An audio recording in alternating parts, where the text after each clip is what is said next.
Hey, everybody. Welcome back to Canadian Herpetoculture Podcast. We've been on a little bit of a hiatus because I have had this crazy work schedule because I got a job working out of town up north and I don't have internet connection worth a shit up there. It's worse than what it is at home, so I'm definitely not recording there. Brandon just doesn't want to hang out with me anymore, guys. Yeah, that's right, because we hung out a lot previously.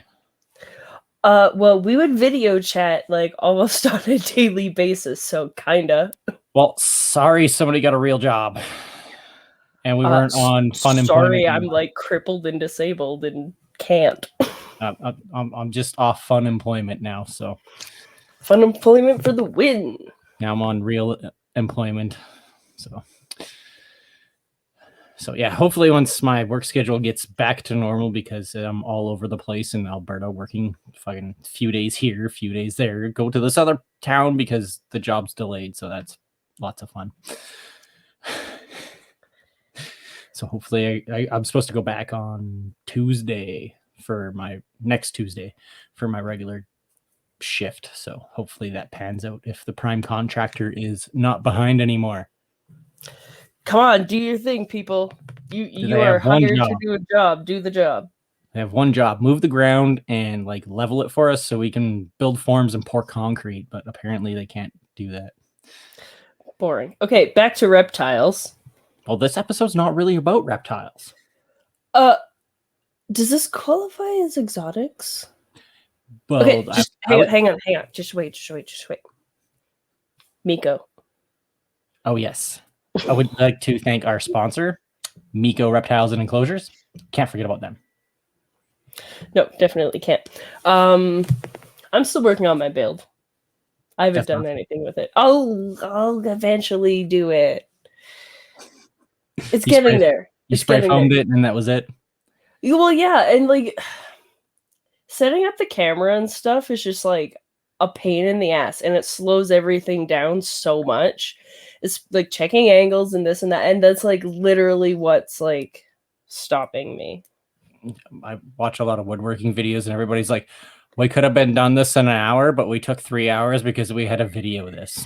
Well, yeah, exactly. And it's just like, and you know, my house has like no space. So yeah. It's just like, where do we put this?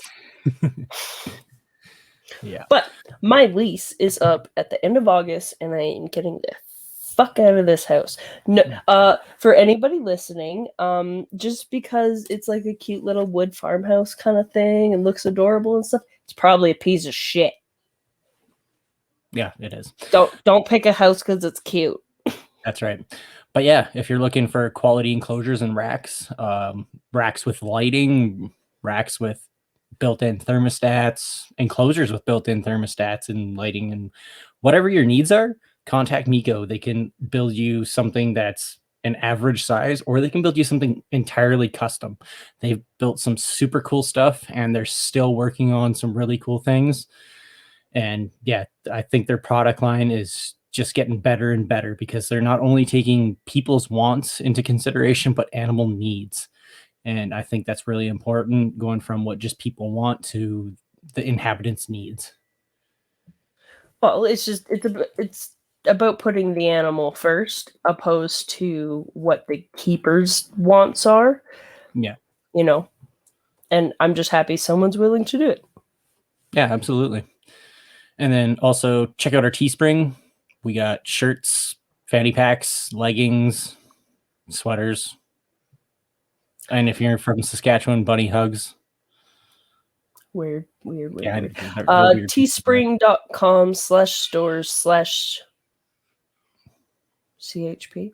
I think so. It's in our link tree. Yes. So check out our link tree. And then also check out My Pet Paradise and use the code CHP10 off, all capital letters, to order all your reptile supplies. You can actually save 10%. All your pet supplies in general.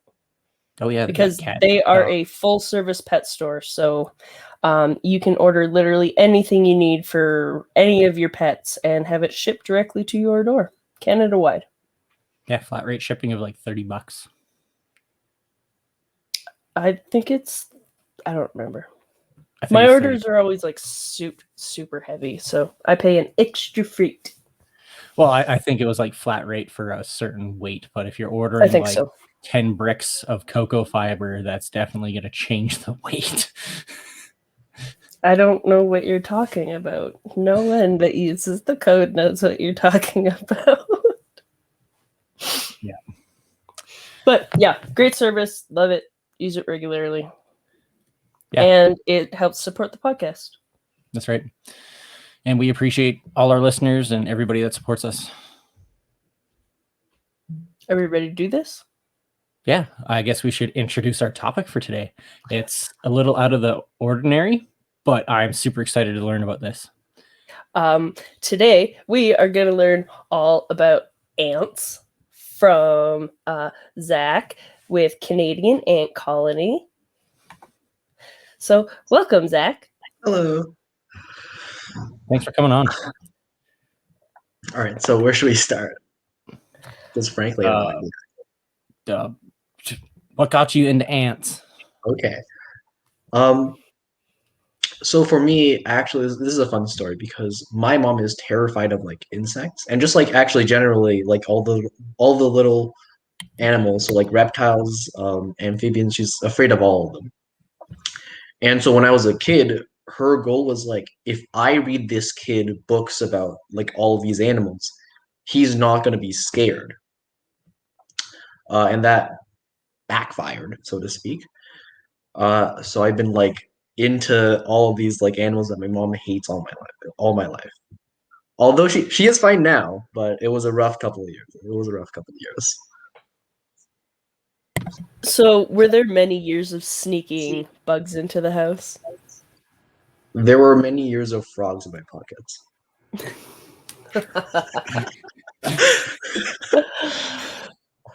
I'm about it. Oh yeah. My oldest was 3 years old and went out on a fishing trip.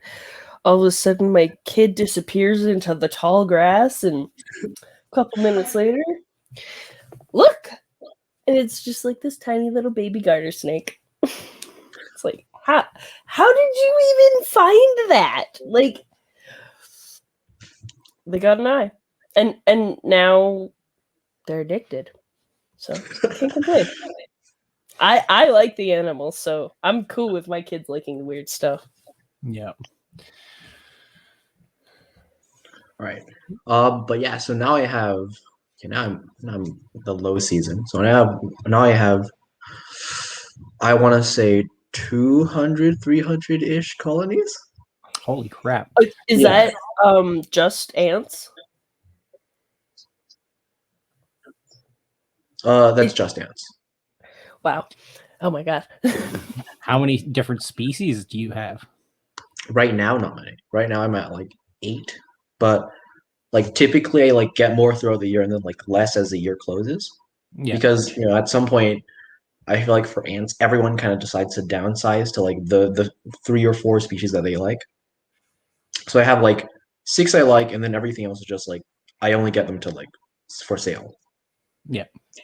But I think before this podcast, we mentioned that like there's probably 200 odd species in Canada. I don't know how many I've kept per se, but I know that I'm like a dozen off from like the entire cast. Wow. That's crazy. That is crazy. How long have you been keeping ants, and I guess how long have they been the focus of what you're working on? For me, I started keeping ants in I think late 2015, so it's actually not been that long, right? And they've probably been my main focus for only a little bit before that, because before I was doing like silk moths, and there's like 6 species total here. So That's it was really just a bigger range of stuff I could work with. That's interesting. Is it just like the little like ant farms that you see on TV from back in the day? No. So Because that's how I imagine it. Like I'm thinking of The Simpsons when like Bart and Lisa had their little ant farm. Yeah, and that little like 1-inch wide thing, and it's just Yeah. a cross section of an that. ant colony. Kind of like the idea to just have like a bookshelf of like the little farms I can just slide out. Okay, that one's doing fine. But no, so I guess what's different about like ant keeping now is that a lot of it comes with like actually keeping the colonies long term, right? So the little like 1-inch things like the sandwich farms, they probably last. The gel ones last 3-4 months, and then like the sand ones until the ants die. So that's like a year. And then so what we're looking at now, I guess, more in terms of like how the hobby, what direction the hobby has gone. It's more so like keeping colonies long term. So we're talking about like queens that like continuously reproduce and like replenish workers in the colony. And we're talking much bigger colonies for a lot more species. So, for example, right, and we were talking about this earlier, but like the red harvester ants, and those are like the most common ants that like was sold in those kits back in the day. So their queens, they live for I think 46 years or something. So they live long. Like you can keep them for a really long time. And so you're kind of then so you kind of bought those like tubes of like 60 ants, right? The full size colonies get to like 21,000 something. Wow. And that's for 21 consecutive. So that's for like decades consecutively. That's huge. That's a lot of ants. It's a lot of ants. So the little sandwich doesn't fit anymore. Although most people don't keep colonies until they get to that like ginormous size. So are those little like sandwich setups, are they considered like humane or anything like that? The little sandwich ones are okay. I would say it's like it's like for reptiles. It's I would say it's the equivalent of getting like a really small cage that like the animal is going to outgrow eventually. So like if like in the scenario where you're going to like keep them long term, it's kind of iffy. I would say the gel ones are definitely inhumane. The gel ones are definitely inhumane because those actually aren't equipped like at all to deal with the ants long term. It's like a fishbowl. Well, it's like putting a bed of fish in like a jar kind of thing. They I'd need say it's like I'd say it's putting like a beta fish in like salt water. oh Yeah. So it's Oh. like they can go, but not really. Yeah. that So sounds right. with the long lifespans of queens and stuff, what's the ideal size for a good starter ant colony for people? Because it's definitely not that sandwich size that most people imagine. Well, most people we actually like start at like the smallest, and I guess one of the difficulties, so to speak, with ants is that they like really small spaces. So you kind of have to like switch their setups periodically, right? To bigger and bigger and bigger. So I guess the traditional setup, right, is you start with a test tube and 1 sec. Might have some on my desk. Right, so just tiny. Okay. Right. And then so that might last until like I would say just the queen until anywhere from let's say 60 to like a couple thousand workers for the large to small species. Right. So when you talk about like 21,000, it sounds like a lot, but most people don't keep colonies until that size. And secondly, like you can usually control their population to some extent by like limiting food and such. So I guess the largest setup you would go, at least for Canadian species, would probably be like really just 2 feet like long and then like a bit higher, a bit wider. That'd be really cool. Do you keep, I guess, exotic species that aren't Canadian? So the import laws for ants in Canada, they're kind of like you can't bring them in intentionally, and that kind of means that like more so like limited to native species or like the species that kind of just hitchhike over everything. Mm-hmm. I'm not sure if that exists for reptiles. So do those laws for the ants follow under CFIA legislation because they would be considered an invasive pest? Yeah, there's a blanket ban except for the red harvester ants. So Okay. which are still native, right? So we're kind of Yeah. limited to either native species or like the things that hitchhike on like your fruit shipments. Okay. So you would essentially have to be lucky and get a queen, and that way. It's not so much luck, but more so just like timing and location. Because the way like ants, like the reproduction works, is that after they're like more or less mature, and that's usually like 3 to 5 years for a lot of species.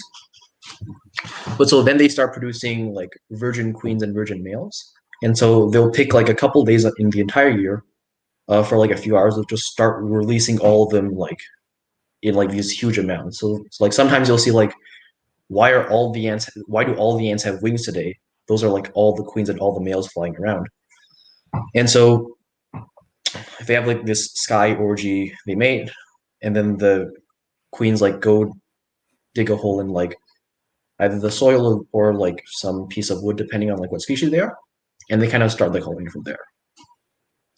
So it's if you can get the timing right, and if you're in the correct place, then you can get then you'll get like queens of that species.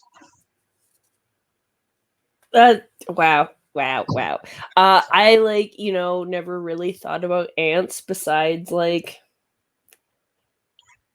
I'm gonna be an asshole. I'm gonna be an asshole here, but like I never really thought about them beyond like stepping on them on the sidewalk kind of thing. And then they attack you. No, okay, look. I wasn't even trying to smush ants when I got attacked. Thank you very much. I was like literally like my grandma was talking to someone and we were camping and I was like literally just like standing in the grass like holding her hand waiting for her to finish talking and then they ate me. They were eating me. I think they knew. It didn't feel good. It didn't feel good. They probably knew that like I knew how to use a magnifying glass on them.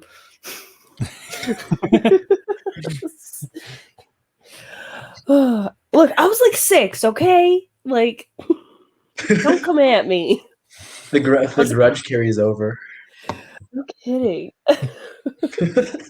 So, what species of ants do you keep currently? Is there common names or is there only scientific names? Well, I guess there's some common names at least. Yeah, but there's some common names, but at this point, like anyone in the hobby for long enough uses scientific names, or at least for me, because people keep asking me what the English name is, and I can't, and I always respond, there is no English name.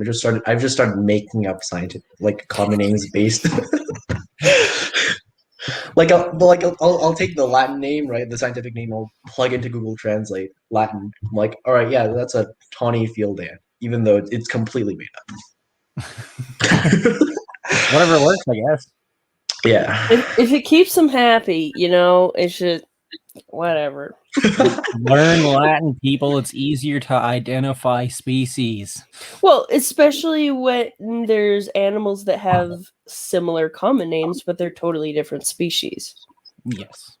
Well, the issue for ants is that like the common name will apply to like 16 different like genera, and it doesn't, exactly.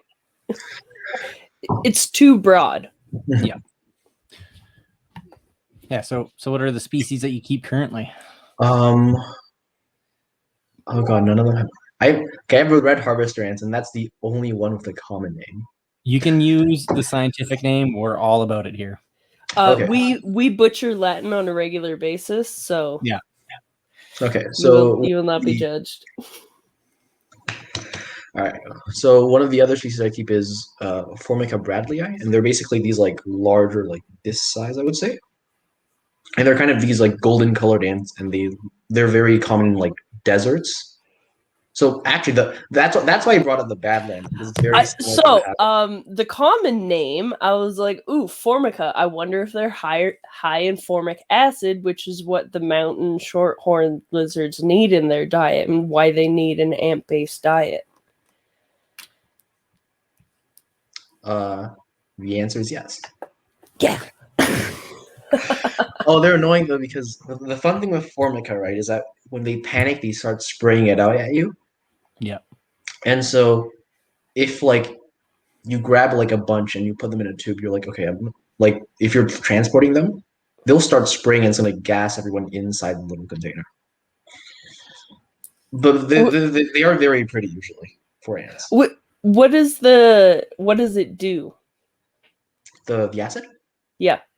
It's like a defense strategy. So it's like I know some of the larger ones, like the wood ants, so to speak. So Formica rufa group, when they use it against bears, right? But That's a big fucking target. there's a lot of ants. But so the other thing, right, is that it's like a second add-on to like because normally they bite, right? And then they throw in the acid and it kind of like liquefies the inside. So it's like an easier way to kill other insects. That sounds like it hurts. Well, yeah. It does. Get an open wound and put acid in it. That does not sound like a good time. Would like to try? No, I'm good. I'm good. Nope. But yeah, so it's interesting because it actually like can liquefy like the exoskeletons of other insects. That's really cool. And so, are all exoskeletons made out of? Was it chitin? Yeah. Is that how you say it? That's all exoskeletons. And also, I think like fungi or something. They also, I know Formica in particular, some species use it as like an antibiotic. So there's like, they'll gather tree resin and then like the formic acid will like create some enzyme in it or something. And it'll actually like act as an antibiotic to like kill bacterial infections. And that's kind of how they can live in these like very dense populations. Because are you telling me that these tiny little things are smart enough to use medication? Yes. Although I might argue against smart. Because the thing with they can assess that there's an issue and know the solution to fix it. Like, that's pretty cool. I think they're the opposite of people. So you know that saying where like people are smart like individually, but they're like dumber in large numbers. So ants kind of like do this like colony memory thing where the colony will have hive mind. Yeah, hive mind. Where the colony kind of has like memories of like experiences that no individual ant has ever experienced. But individually they're very, very dumb. And so, for example, so these test tubes, right? You have the water here and then like space here for them to live. So I keep them in these and usually in like a larger container as like a foraging area, just like where they can gather food, right? Sometimes, for some species, if the queen gets too panicked, she'll leave. She'll not be able to find the entrance again, and then just sit there and die. So they're very smart as a collective, but individually, they're all really dumb. Dumb as a post. Yeah. Dumb as a single ant. With enough posts, you can have medication. Okay. Ants are weird. Okay, back to the other species you keep, because as usual I derail everything. But I stayed on topic while I derailed the train. The derailing is the fun part, in my opinion. It is. I also have these things called Tennessee thread-waisted ants, is the best way to put it. But they're very brightly colored. They're red and they kind of like they're a social parasite, and I think this is like very specific to like ants because it doesn't really appear in anything else. But so you have different colonies of different species, right? Some colonies, or no, some species depend on like raiding other colonies and then like deposing of the queen and putting like their own queen in that place. And so the queen kind of replaces all like the original workers with her own workers. And this would like fall under that category. So these are a social parasite. So if you want to raise them, right, you have to get a colony without a queen or with a queen. In the end, you're not getting the original queen. So like, why lose one? But you kind of introduce the parasite queen, and she kind of takes over, like, and convinces the other workers that she's like their original queen. Do they do that through like pheromones? They do that through pheromones. So you'll see a lot of species. They'll actually just run in, bite off the head of the resident queen if they had the chance. Usually there's like a piece, but before that where they'll somehow sneak into the nest. Like some of them just like burrow under. Some of them will like play dead, and so like the other ants think it's food, they'll bring it in. Once in the nest, they'll go in and kill it. And so a lot of species, we don't actually know like the specific way they do this, but they'll kind of mask themselves in the pheromone by like rubbing against the dead corpse, but they also like use the antenations, right? So like that's kind of how they communicate. I have no idea what goes on in there. I don't think myrmecologists have any idea what goes on in there, but it somehow communicates at the end of the day, like, I'm your queen. And then after that, that's when the replacement starts. Ants are aliens. Ants are savage. You literally just convinced me that like ants are aliens and they like communicate telepathically and they're like, we're all lucky that they're so tiny. Because that species sounds like some professional assassins. This species, I don't think it's been documented how they actually like do that replacement. But from what I see, like, because I've done it a couple dozen times, but the queen runs in, right? She like will just grab a pile of eggs and just stay still and just sit there. And then so eventually, like, the workers, right, because they kind of keep all the eggs together, and coincidentally, usually near the queen, because that's where they come out, right? So they'll like pick her back, they'll put it back somewhere in that area, and then at some point, like, I don't know what happens, but then like the queen kind of takes over. Now the fun thing is that the resident workers usually they can tell that something's like fishy. So you'll have like 1,000 parasite queens released, like by their mother colony, so to speak, right? The original colony to spread the seed. Yeah, and then that's like 1,000 per one colony of like host species. So like most of them fail, and so some of them go in groups. And so you'll have like a team of queens kind of trying to get that one resident queen. These guys are... Aggressive? I literally didn't expect this out of ants. Like this is like really impressive. I knew they like worked together to I knew they worked together, so like I don't know why I'm so shocked by this, but like I don't know. I think it's just like the straight up war tactics that I'm surprised by. It's a bit better, I would say, because after they're like because even after they're kind of convinced that like the queen is, so to speak, their queen, they still kind of remain suspicious.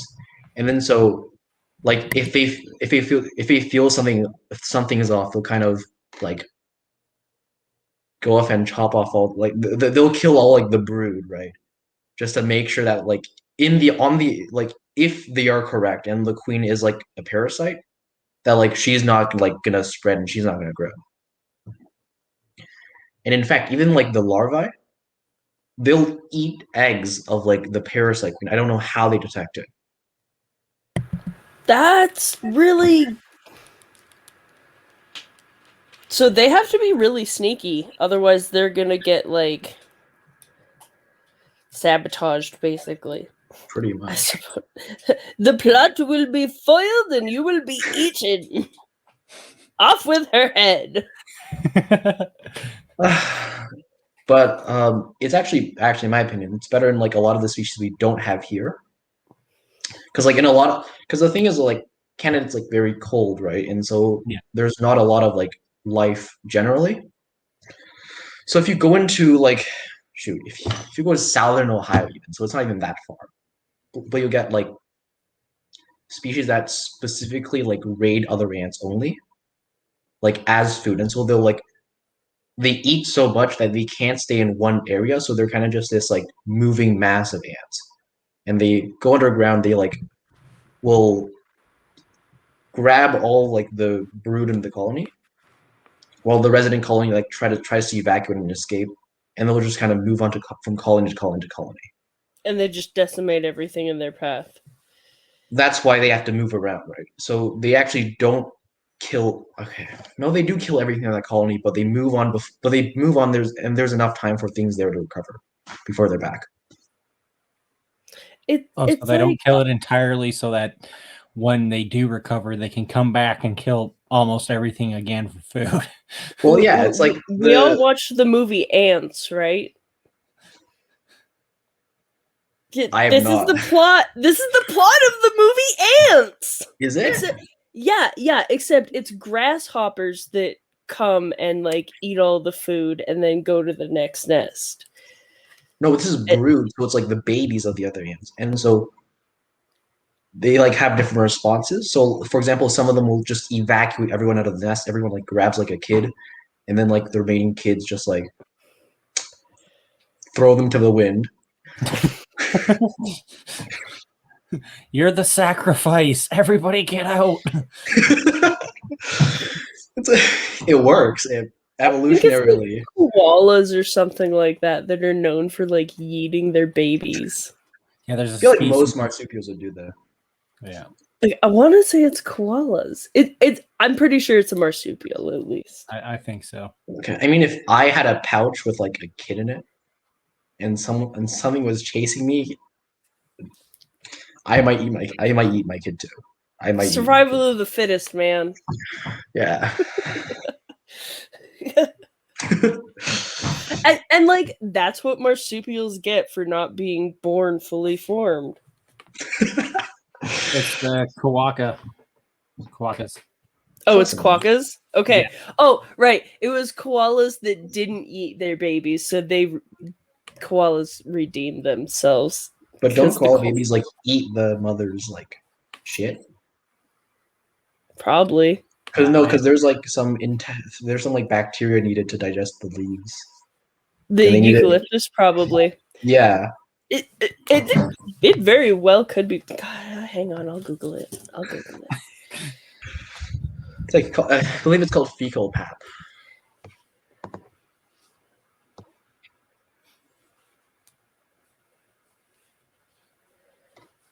Awkward silence while Kiana Googles these.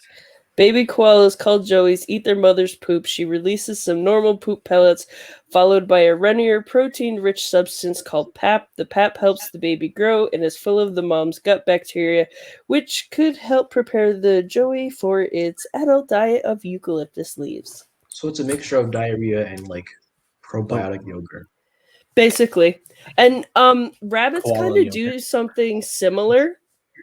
Because rabbits' digestive systems are really inefficient. They'll poop out this like soft kind of like lumpy stuff, and then they eat it, and it gets redigested, and then it turns into like the hard pellet that everyone associates with rabbit poop.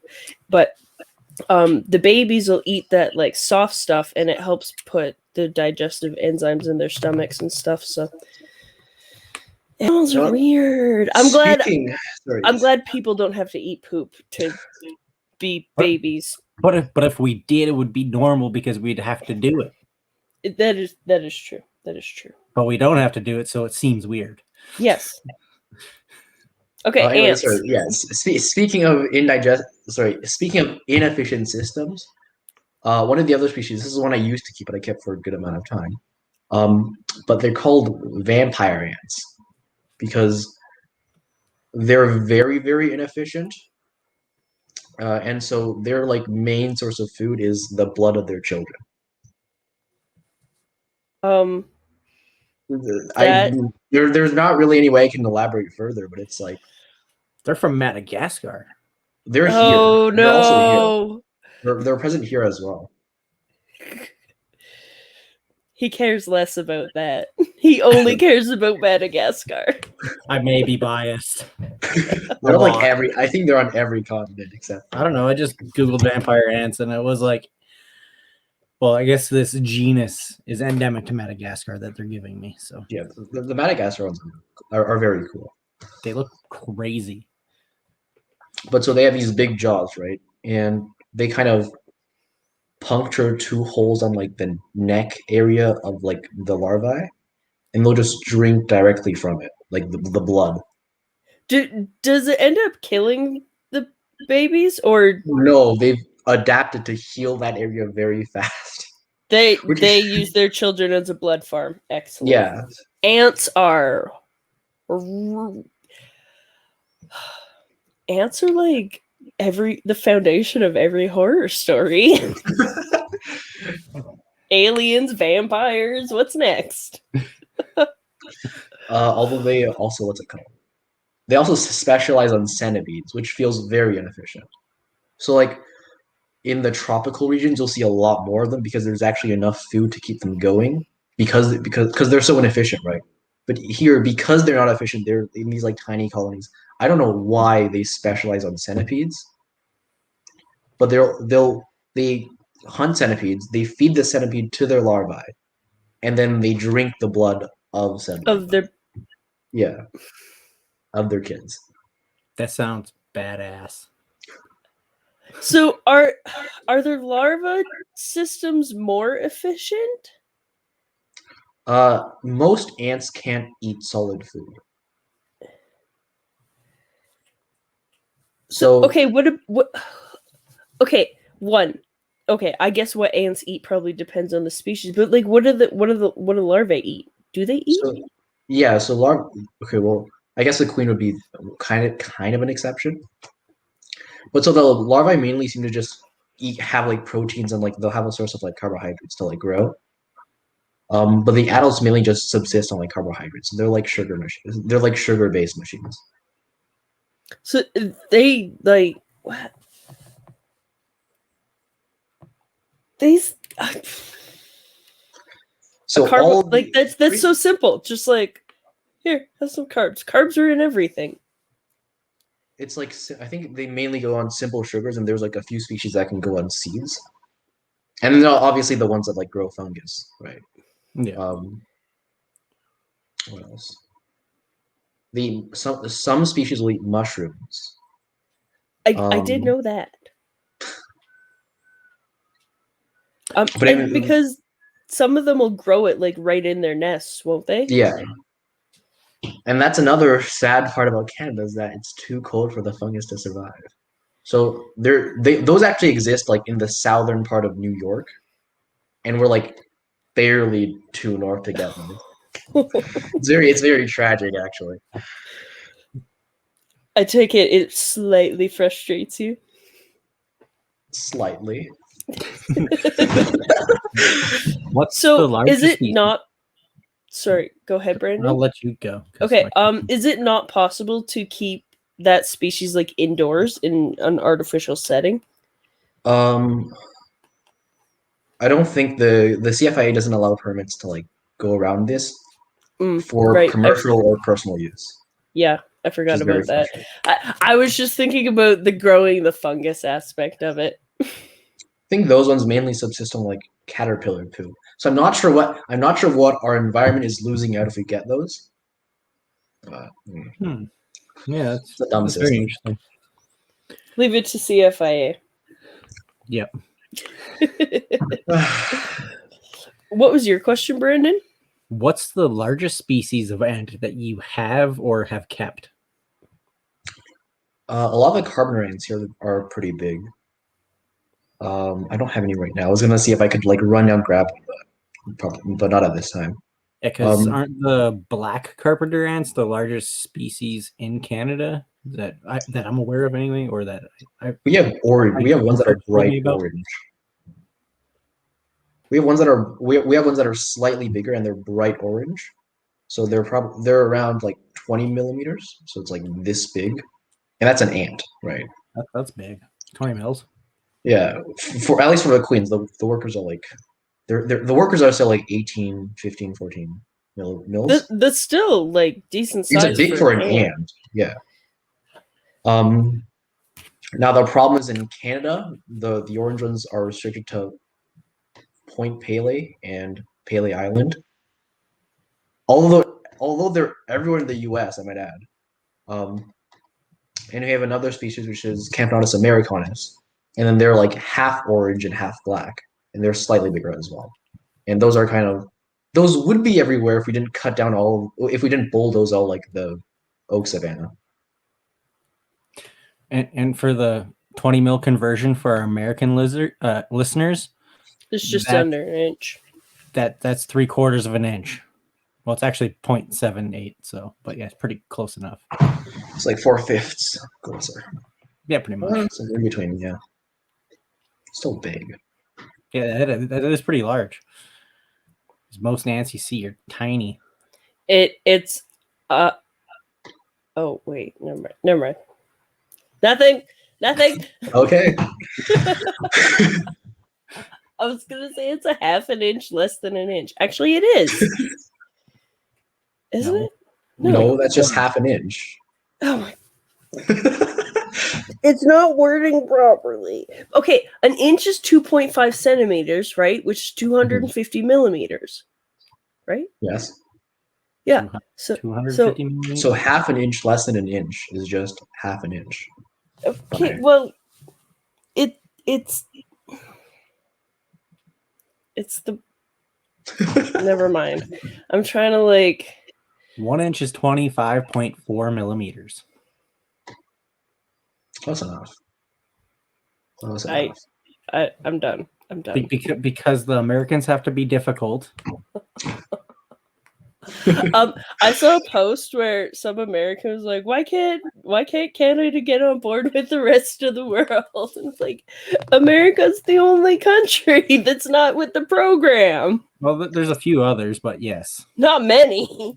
No. Not any relevant ones. Exactly. Yeah. It's probably arguably the US isn't that relevant, but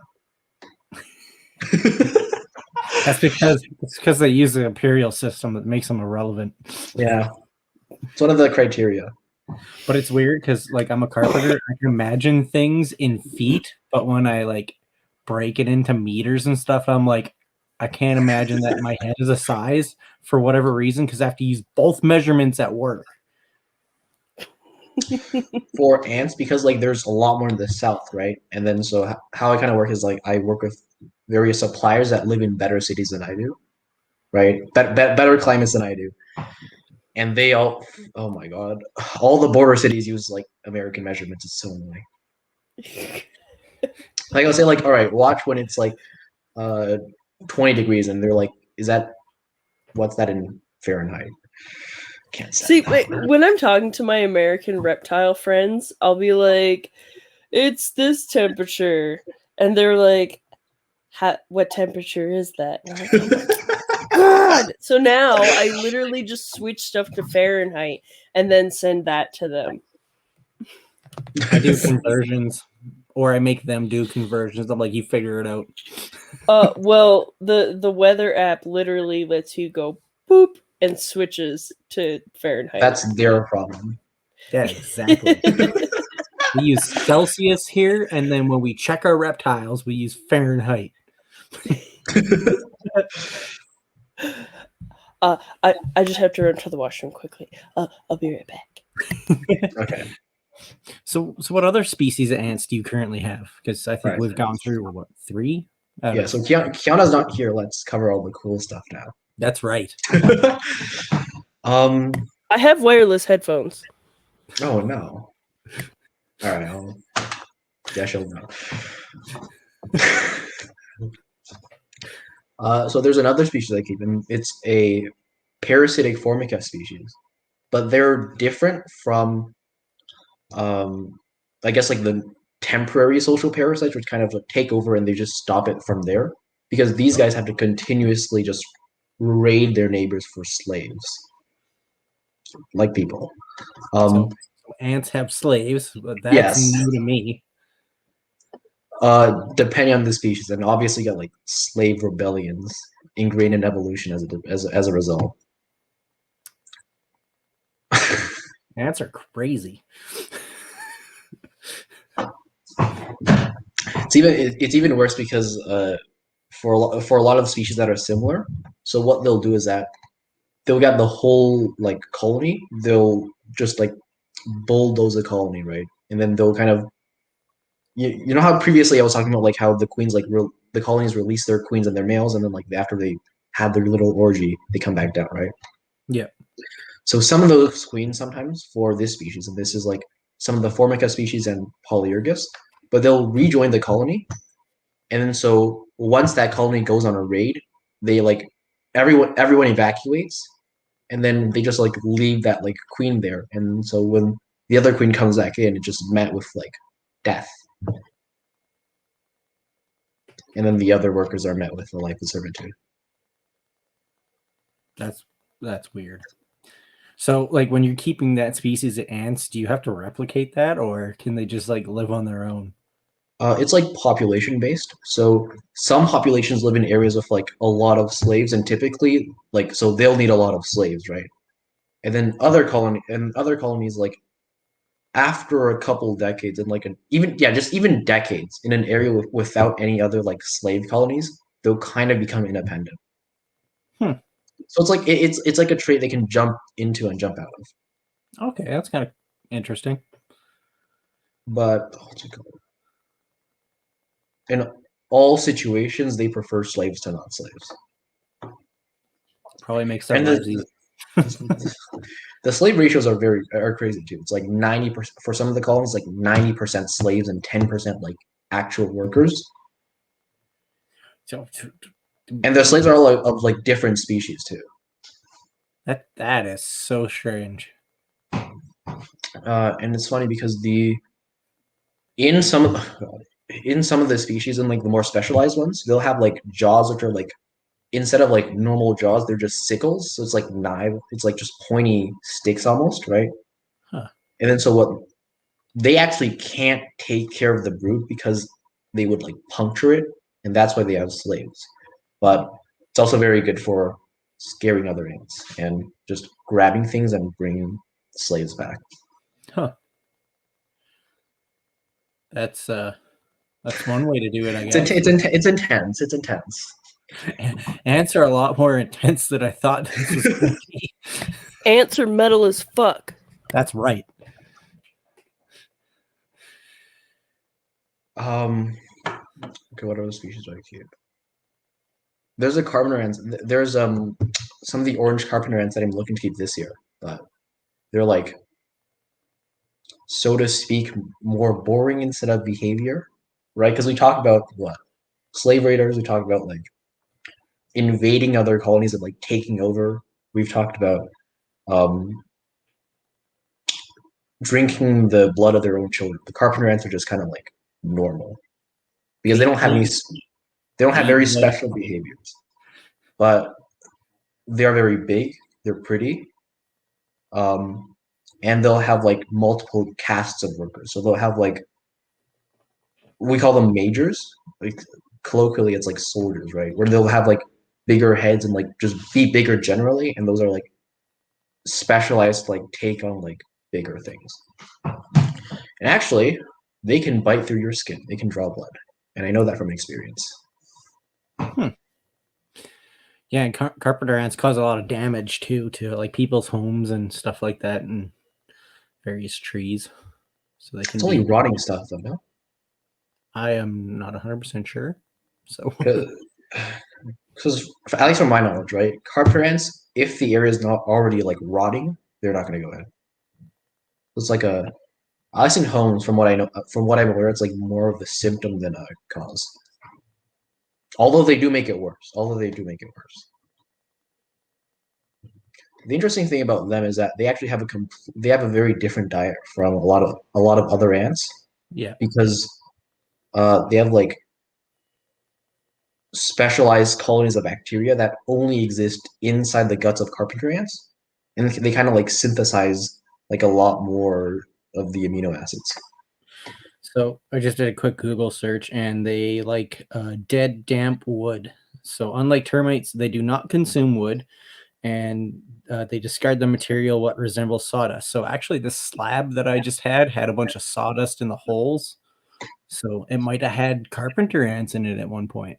I think in the holes would be like beetles, because for carpenter ants you can actually find like where the new queens have been, because you see a log, right, and just a random pile of like white sawdust on top, and then you're like, oh, someone was there. Yeah, I know beetles infest trees a lot too, so it could have been them too. So I'm not 100% sure. It was a pain to clean out though. Get a pipe cleaner. It's all packed in there, so I'd like stick a screwdriver in there and like jab it out there, and it was lots of fun. So are there any ants that you like cohabitate in colonies that live peacefully and don't use each other as slaves or Yes, fodder? yes, but evolutionarily it moves towards like parasites. So, for example, right, it always starts out with like colonies that like kind of are chilled together, and then eventually like one species will start like taking more advantage of the other one, and then you'll see this like parasite relationship start forming, and then a lot of times after a while they can become so dependent that they go from like taking over to like slave raiding. So they'll like attack other colonies, take all their children. And the step after that, actually, they just give up workers altogether, where they just throw in queens. The queens sit there unnoticed, lay their own eggs, and then so you'll have just like species with only queens and only males, and they kind of just jump from colony to colony. It's like a cuckoo. So literally, no matter what, someone will always end up. The ones that are okay into slavery. If they're very differently related, sorry, if they're not related at all, they'll usually be fine for a longer period of time. But the more closely related, because they have like more similar languages, right, or like communication methods, then it's easier for them to parasitize the other ones.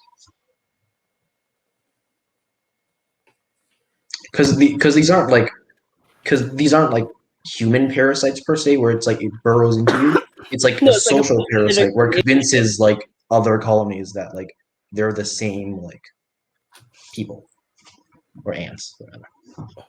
Species. They belong there, basically. It's like the psychological warfare. Yeah. So I'm like basically speechless about how badass ants are. I like did not expect this at all. So yeah. Thank you so much for emailing us. Like oh my god. This is something I never would have thought of, but like absolutely ties into our field, because like we're as like we are predominantly reptile keepers, but like there's so much overlap within those like weird little niche communities that I think it belongs here. Yeah, like no one keeps just like lizards, I feel like, or no one keeps just tarantulas. Exactly.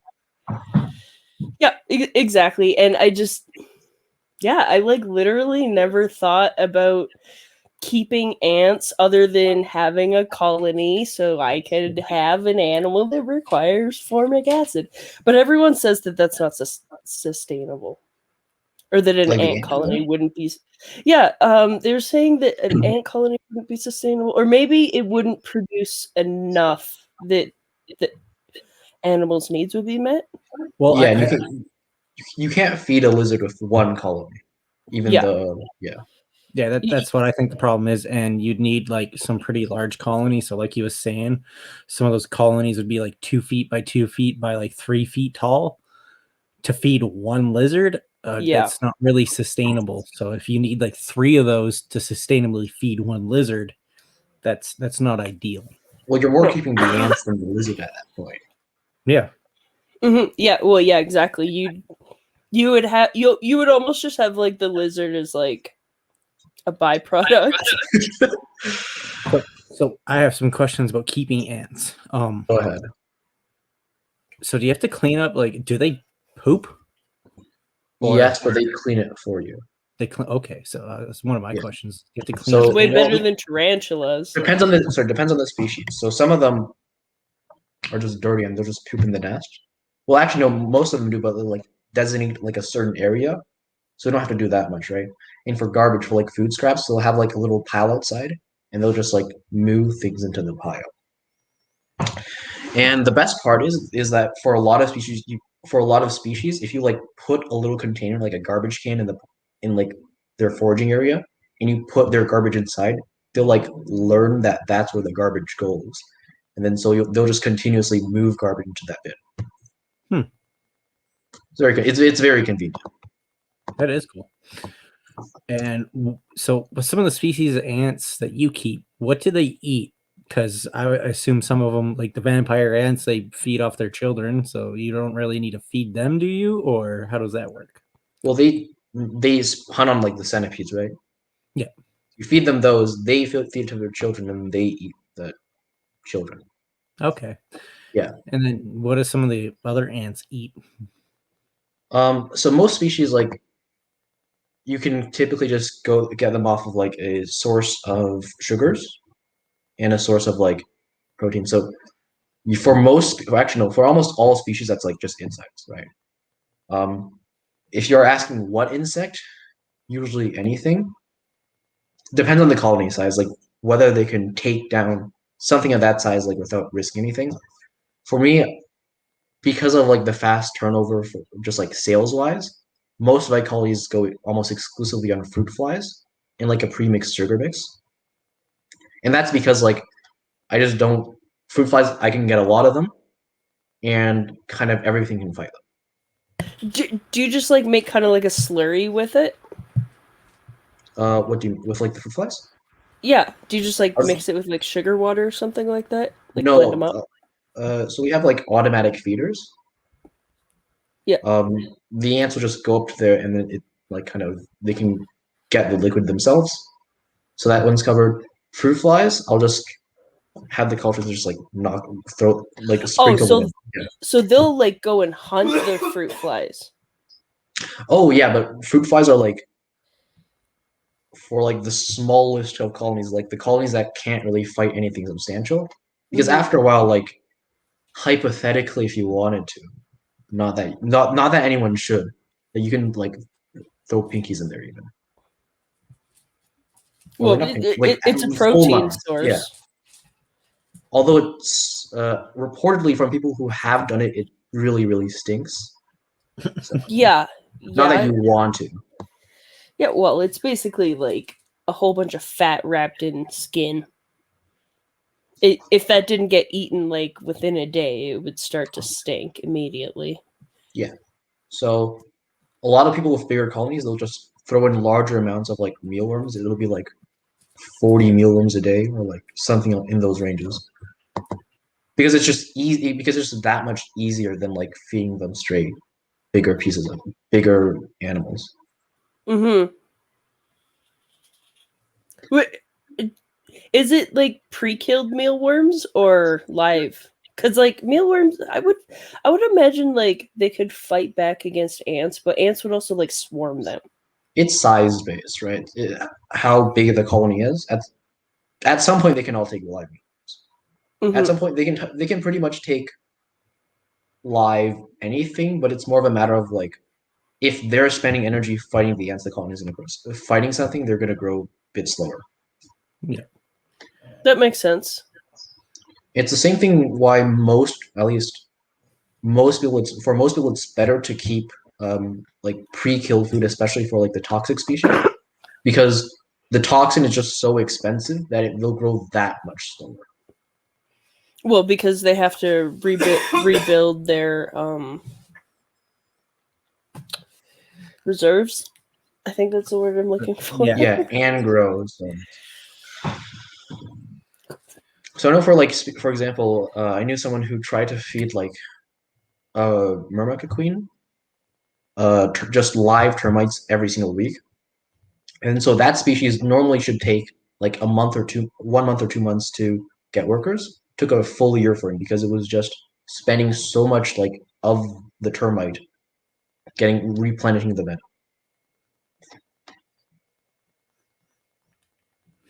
That's interesting. So I wonder if that would affect them in the wild too versus captivity, because sounds like you could make the colony grow faster in captivity versus what they would do in the wild. Definitely, definitely. So for like it's actually a really big difference, especially because of heat. Like being able to manipulate heat alone makes such a huge difference. Like for I know acrobat ants, for example, the difference with heat, like room temperature versus like a 27-degree temperature with like a heat cable, that's like a 3 weeks turnover to a 3 months turnover. Oh wow. So we'll see colonies first year in captivity hit like 800 workers. In the wild, it's going to be closer to like 30. That's crazy. And that's just from controlling their heat, basically. Controlling heat, but because they grow faster, it's also adding more food, right? Because they can take more food. Would that increase their or not increase, would that shorten their lifespan by being grown faster? Yes. It speeds up all of their like metabolic processes. Oh, so you actually have species, for example, like we have something called a winter ant, and they build these huge like underground bunkers. Basically, it's kind of like a nuclear bunker where it's like you'll see it like a chamber, and then you'll go down like 2 feet, and you'll see a chamber. Go down 2 feet, you'll see a little chamber, and they kind of like thermal regulate, so they're like very cool down all year. And so in the spring and the autumn, right, when it's like too cold for all the other ants to come out, they'll forage, and then that kind of they get very very fat, right? They have like workers that kind of specialize in like food storage, and so they have these fat bodies in them, and they actually just subsist off of that food for the rest of the year. And those guys, even the workers, live like 2 years or more because they just stay where it's cold all the time. So, is there a difference between a queen's life expectancy and a worker's life expectancy? A worker typically lives from, well, it depends on the species, but workers typically live around a year. Sometimes less, sometimes more. Again, species dependent. Queens go from typically 2 years to 50 years, but it's like it's heavily species dependent. Yeah. Yeah. Like 50? Yeah, 50. Wow. There are some in captivity which have gone on for like 35, 40 years, but it's not very common. It's still impressive though, especially for, a lot of people are just like, it's just a bug. You know what I mean? As I formerly thought and was very wrong about, as I learned today.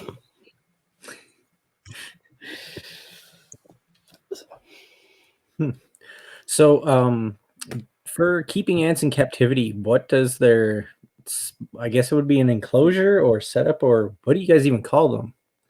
Oh, we call them Formicarium. It's kind of like aquarium, right? Yeah. Yeah, just ant.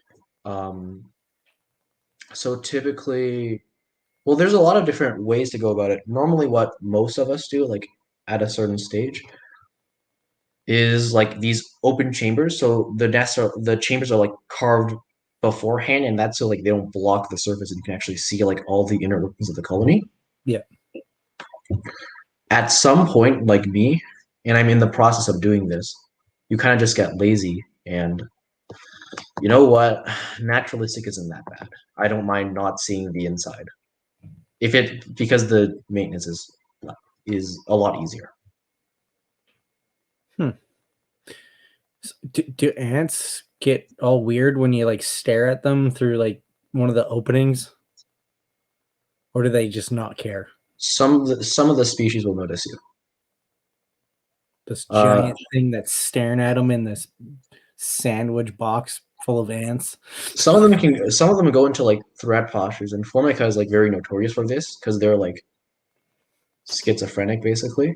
Like if you walk past them, they'll start panicking, like not looking at them. Just stress your ants out. Yeah, and then like they'll start going to their threat positions, and like they'll prepare like to spray acid at you, even if you're not going towards them. And that's because they're like site predators. So they'll actually raid other colonies for food, and they'll like just see something and just like run, chase it down, basically. But so obviously some species are basically blind. So I didn't know that. That's really cool. You'll have to send us some pictures of ant setup so we can post it to the page. Yeah, that'd be sweet. for sure. All right, for sure. All the cool ant pictures. Yeah. These episodes always get me like so interested in what everyone else is doing, like besides reptiles. You know what I mean? Well, there's so much out there besides reptiles as exotics, because exotics covers such a wide range of things. Mm-hmm. And everybody has different interests. Yeah, absolutely. Have you kept any other insects or invertebrates that you've really enjoyed? That I really enjoyed. I shouldn't say this, but phasmids and mantids. You can keep wasps actually, which is no, you can keep some wasps because wasps are like Angry? yellow jackets are angry. Paper wasps are okay. Paper wasps are very interactive because they can recognize faces, and like they're willing to accept that like a certain face is friendly. That's cool. And the queens don't sting, and that's really nice because if the queen doesn't feel threatened, then the workers will be like chill with you. So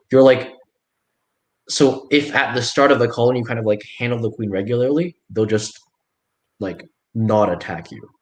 Yeah, you're just there. Yeah, they don't care enough about you.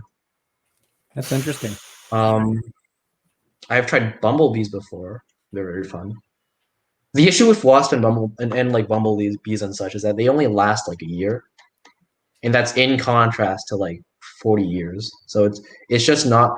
And I really don't like going out every spring with like a net flying around like the flowers. So. Yeah. So is the majority of what you keep wild harvested then, I guess? Is that the right word? Collected from the wild?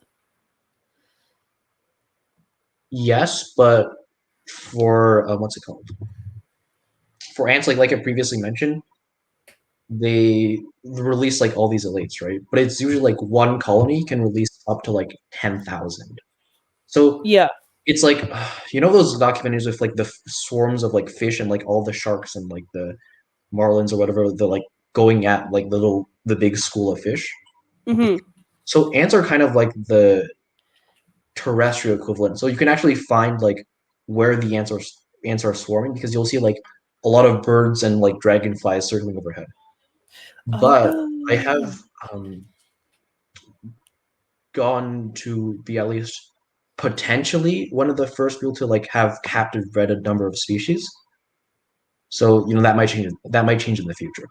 But there will be less need for wild caught animals. Yeah, but also ants in particular, they're at least the when the queens like fly out, they're kind of meant to lose most of them, and so like usually already they have like success rates of I want to say 1 in 1,000, and that's because like the colonies, because if there's already a colony in the area, they'll exterminate all the new queens. So it doesn't make any pretty strong than another population. Collecting wild colonies though, that's different because that's yeah.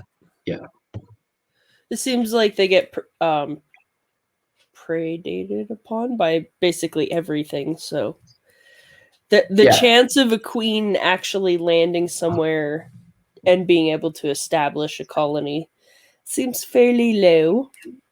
But at the point where they have like thousands of workers, kind of nothing messes with them. That's when they're at like the reproductive stage, and then so generally we don't touch them at that point.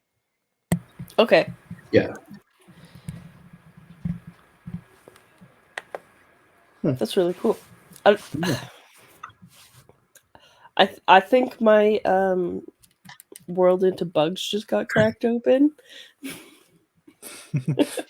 I have a cat-faced spider that I let live in my kitchen as long as he like doesn't come down from the ceiling, and he just has to catch like houseflies and stuff, and that's how he pays his rent. And I don't smush him, and I mainly don't smush him because I have sensory issues about smushing something big enough to like pop. Oh, they're big.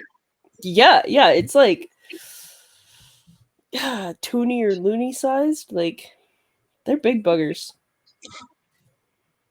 But Wow. they're really good. They're really good hunters. So like they're good to have around, even though they scare the bejesus out of me.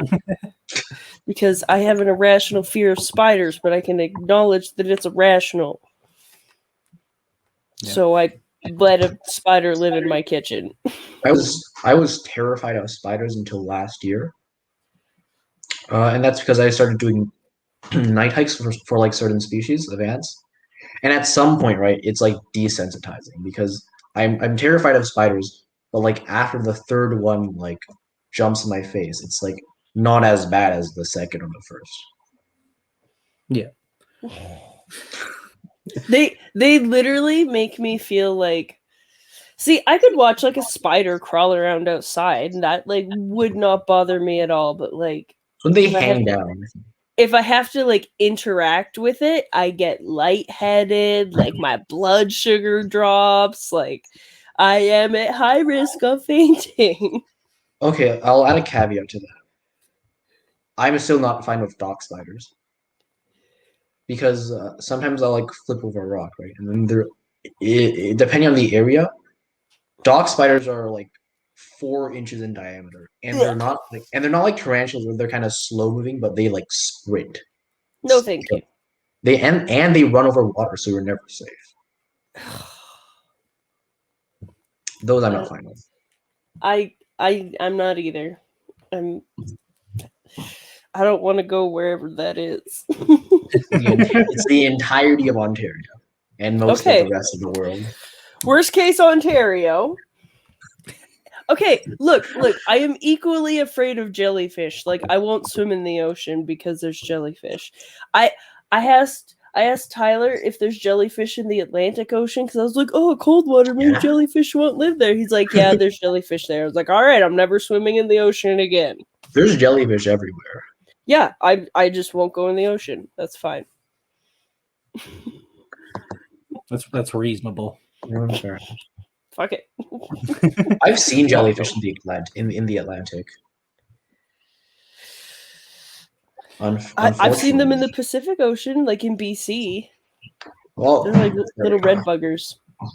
I think they're like near the Arctic Circle. You don't have anywhere to hide. I'm not safe from jellyfish in any salt water. Well, thanks for coming on and teaching us some about native species of ants to Canada. There's definitely a lot more to discover because there's a hell of a lot more species of ants, and they all have different features about what they eat, what they do, how they're. I want to learn about ant communication. I have to Google. Yeah. This has been really cool. I learned a lot more than I expected to learn. I don't know what I was expecting, but it wasn't. It's never badassery. slaves. It's never assassinations. Yeah. Like I was not expecting like the A team of ants coming to assassinate the other ants. Where can everybody find you? I'm like a social media cockroach, so I'm like on you can find me on Pinterest. I'll put that out there. You can find me on Pinterest, Facebook, Instagram, Twitter. I have a website that's canada-ant-colony.com. At this point, just look up Canada and then like ant keeping, you'll probably find me somewhere. Okay, cool. Sweet. And everybody knows where to find us.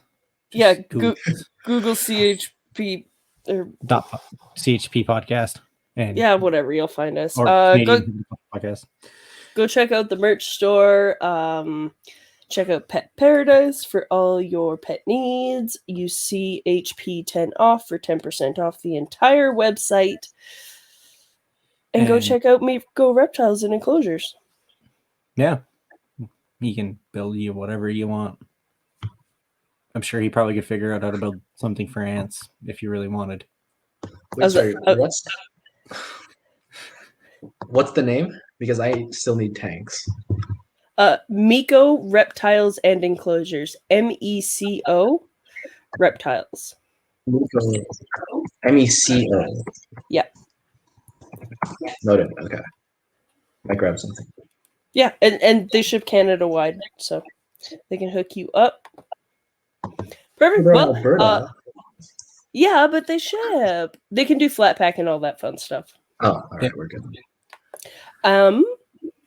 Don't forget to grab Life by the Hemipenes. That's right. I got that on my hard hat at work. It's right on the front. It's great. Grab life by the what?